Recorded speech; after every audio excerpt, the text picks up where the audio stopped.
오늘은 사람이 어떤 상황을 해석하는 틀이나 관점에 따라 행동과 판단이 달라지는지, 동일한 상황이라도 개인이 어떤 선입견, 고정관념 또는 편견을 가지고 있느냐에 따라 사건을 다르게 보고 반응하게 되는 프레임의 법칙에 대하여 그 사례를 들어 이야기해볼까 해요.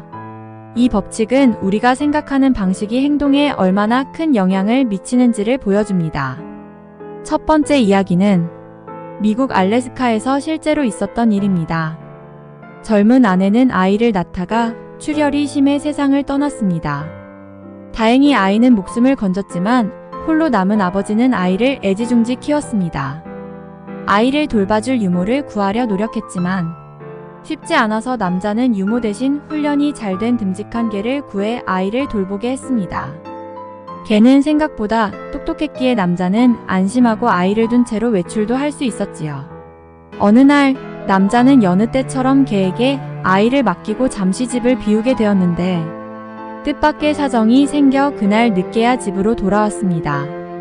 남자는 허겁지겁 집으로 들어서며 아이의 이름을 부르며 찾았는데 주인의 목소리를 들은 개가 꼬리를 흔들며 밖으로 뛰어나와 반갑게 주인에게 다가오는 것이었습니다.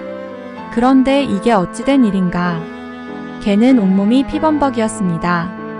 불길한 생각이 들어 남자는 재빨리 방문을 열어보았지만 아이는 보이지 않았고 방바닥과 벽이 온통 핏자국으로 얼룩져 있었고 남자는 극도로 흥분했습니다. 내가 없는 사이에 개가 아들을 물어 죽였구나. 이렇게 생각한 남자는 총을 꺼내 흥분한 채 개를 쏴 죽였습니다. 바로 그 순간 방에서 아이의 울음소리가 들려와 화들짝 놀란 남자가 방으로 들어가 보니 침대 구석에 쪼그려 앉은 아이가 울먹이며 자신을 쳐다보고 있는 게 아닌가. 당황한 남자는 밖으로 뛰쳐나와 죽은 개를 살펴보았습니다. 개의 다리에 맹수에게 물린 이빨 자국이 선명했고 곧이어 남자는 뒤뜰에서 개한테 물려 죽은 늑대의 시체를 발견했습니다. 오 맙소사. 남자는 자신의 아이를 지키기 위해 늑대와 혈투를 벌인 충직한 개를 자기 손으로 쏴 죽이고 만 것입니다. 프레임의 법칙이란 똑같은 상황이라도 어떠한 생각의 틀을 갖고 상황을 해석하느냐에 따라 사람들의 행동이 달라진다는 법칙이다. 두 번째 이야기. 어느 선생님이 매일 지각을 하는 학생에게 회초리를 들었습니다.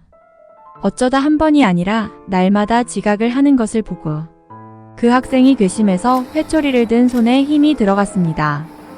회초리를 든 다음 날 아침, 그 선생님은 차를 타고 학교에 가다가 늘 지각하는 그 학생을 우연히 보게 되었습니다. 한눈에 봐도 병색이 짙은 아버지가 앉은 휠체어를 그 학생이 밀고 요양시설로 들어가고 있었던 것입니다. 순간 선생님은 가슴이 서늘해졌습니다. 지각은 곧 불성실이라는 생각에 이유도 묻지 않고 무조건 회초리를 든 자신이 부끄러웠고 자책감이 들었습니다. 가족이라고는 아버지와 단 둘뿐이라서 아버지를 지켜드려야 하는 입장에 있는 지각한 학생. 게다가 요양시설은 문을 여는 시간이 정해져 있었습니다. 학생은 요양원이 문을 여는 시간에 맞춰 아버지를 모셔다 드리고 100m 달리기 선수처럼 뛰어서 학교에 왔을 텐데, 그래서 매일 지각을 할 수밖에 없었을 텐데, 그날 역시 지각을 한 학생은 선생님 앞으로 와서 말없이 종아리를 걷었습니다. 그런데 선생님은 회초리를 학생의 손에 쥐어주고 자신의 종아리를 걷었습니다. 그리고 미안하다, 정말 미안하다 라는 말과 함께 그 학생을 따뜻하게 끌어안았습니다. 그리고 두 사람은 함께 울었습니다. 프레임이란 창틀이란 의미지만 여기서는 관점, 포인트 오브 뷰이다. 생각의 틀을 말한다. 누구나 고정관념과 선입견과 편견을 갖고 있다. 한번 굳어진 고정관념은 쉽게 바뀌지 않는다. 그것을 깨는 일은 결코 쉬운 일이 아니다. 그러나 잠깐의 순간이라도 역지사지하는 습관을 가져보자. 세 번째 이야기. 공자가 제자들과 함께 진나라로 가던 도중에 양식이 떨어져 일주일 동안 아무것도 먹지 못한 적이 있었습니다. 공자의 제자 안회가 가까스로 쌀을 구해와 밥을 지었습니다. 공자는 밥이 다 되었는지 알아보려고 부엌을 들여다보다가 밥솥의 뚜껑을 열고 밥을 한 움큼 먹고 있는 안회의 모습을 보았습니다. 공자는 깜짝 놀랐습니다. 아내는 제자 가운데 도덕 수양이 가장 잘 되어 공자가 아끼는 제자였습니다. 공자는 크게 실망하고 곧 자신의 방으로 돌아왔습니다. 이윽고 아내가 밥이 다 되었다고 하자 공자가 말했습니다. 아내야, 내가 방금 꿈속에서 선친을 뵈었는데 밥이 되거든 먼저 조상에게 제사를 지내라고 하더구나. 밥을 몰래 먹은 아내를 뉘우치게 하려는 의도였습니다. 그 말을 들은 아내는 곧장 무릎을 꿇고 말했습니다. 스승님, 이 밥으로는 제사를 지낼 수는 없습니다. 제가 뚜껑을 여는 순간 천장에서 흙덩이가 떨어졌습니다. 스승님께 드리자니 더럽고 버리자니 아까워 제가 그 부분을 먹었습니다. 공자는 아내를 잠시나마 의심한 것이 부끄럽고 후회스러워 다른 제자들에게 이렇게 말했습니다. 예전에는 나는 나의 눈을 믿었다. 그러나 나의 눈도 완전히 믿을 것이 되지 못하는구나. 그리고 나는 나의 머리도 믿었다. 그러나 나의 머리도 역시 완전히 믿을 것이 되지 못하는구나. 너희는 보고 들은 것이 꼭 진실이 아닐 수도 있음을 명심하거라. 성인 공자도 이렇게 오해를 했는데 우리와 같은 보통 사람은 어떠하겠습니까? 때문에 귀로 직접 듣거나 눈으로 본 것이라고 해도 항상 심사숙고하고 결정을 내리기 전에 반드시 그 사건 자체에 대해 허심탄회하게 이야기를 나누어야 합니다. 섣불리 결론을 내려 평생 후회할 큰 잘못을 저지르는 것을 사전에 방지하기 위함입니다. 네 번째 이야기. 인도의 시인 타고르 집에 그의 집 마당을 쓰는 어느 한 하인이 있었다. 어느 날 그 하인이 3시간 넘어도 오지 않았다. 화가 머리 끝까지 난 타고르는 그를 해고해야겠다고 작정했다. 3시간 후 허겁지겁 달려온 하인에게 타고르는 빗자루를 던지며 말했다. 당신은 해고야. 빨리 이 집에서 나가. 그러자 하인은 빗자루를 들며 말했다. 죄송합니다. 어젯밤에 딸 아이가 죽어서 아침에 묻고 오는 길입니다. 타고르는 그 말을 듣고 인간이 자신의 입장만 생각했을 때 인간이 얼마나 잔인해질 수 있는지 배웠다고 합니다.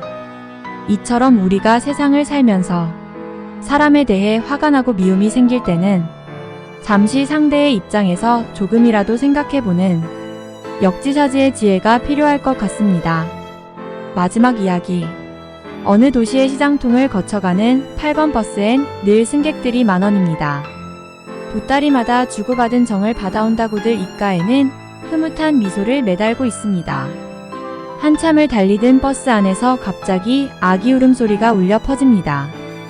잠시 후 그치겠지 했던 아이의 울음소리는 새 정거장을 거쳐 올 때까지도 그칠 기미가 없어 보였습니다. 슬슬 화가 난 승객들은 여기저기서 아줌마 애기 좀 잘 달래봐요. 버스 전세 낸다. 이봐요. 아줌마 내려서 택시 타고 가요.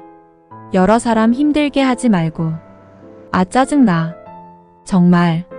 아기를 업은 아줌마에 대한 원성으로 화난 표정들이 버스 안을 가득 메우고 있을 그때 차가 멈추어 섭니다. 다들 의아한 표정으로 버스기사만 바라보고 있는데 일어서 문을 열고 나가서는 무언가를 사들고 다시 버스에 오릅니다. 그러고는 성큼성큼 아이 엄마에게로 다가간 버스기사는 긴 막대 사탕에 비닐을 벗겨 얘기 입에 물려주니 그제서야 아이는 울음을 그치고 맙니다. 다시 버스는 출발을 했고 버스 안의 승객들은 그제야 웃음이 번져 나왔습니다. 다음 정거장에서 내려야 하는 아이 엄마는 버스기사에게 다가와 고개를 숙이며 손등에 다른 한 손을 세워 보입니다. 고맙습니다. 라는 수화로 고마움을 표현한 아이 엄마는 듣지도 말하지도 못하는 청각 장애인이었습니다. 아이 엄마가 내린 뒤 버스기사는 아주머니와 아이가 보이지 않을 때까지 사랑의 불빛을 멀리 비추어주고 있었어도 누구 하나 빨리 갑시다 라고 말하는 사람은 없었습니다. 우리가 살아가면서 완전할 수는 없지만 이런 내용을 접하면서 조금이나마 깨닫는 삶을 살아갔으면 좋겠습니다. 즐거운 명절 되시고 언제나 너그러운 마음으로 상대를 배려하는 추석이 되었으면 좋겠습니다. 감사합니다.